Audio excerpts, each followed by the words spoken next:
Good morning everyone. আজকে চলে এসেছি তোমাদের মাঝে একটি ছোট নিউ ভিডিও নিয়ে। তো আজকে বলবো, প্রতিটা মানুষের একটি নিজস্ব শখ থাকে আর নিজস্ব কিছু পছন্দ থাকে। যেমন আমার ফুল খুব পছন্দ, দ্যাটস আমি রিসেন্ট একটি ফুল গাছ নিয়ে এসেছি। তো গাছটি কে কে বলতে পারো বলো তো, যে এটা কি গাছ হতে পারে? আমি এখন বলবো না, তোমাদের কমেন্টে জানাবে। তো এটি একটু হোয়াইট ফ্লাওয়ার। তো আমার এটা খুব পছন্দ, এটার স্মেল এত ভালো লাগে আমার কাছে। তো ভাবলাম এই গাছটি অনেক দিন ধরে আনার একটা চিন্তাভাবনা ছিল, তো ফাইনালি নিয়ে এসেছি। তো গাছটিতে কিছুদিন 2-3 দিনের মধ্যে কলি হয়েছে, খুব রিসেন্ট এটা ফুল ফুটবে।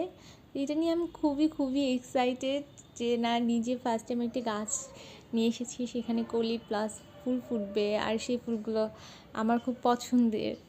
তো খুবই এক্সাইটেড লাগছে। আর আমার বারান্দার ভিউটা দেখো কত সুন্দর।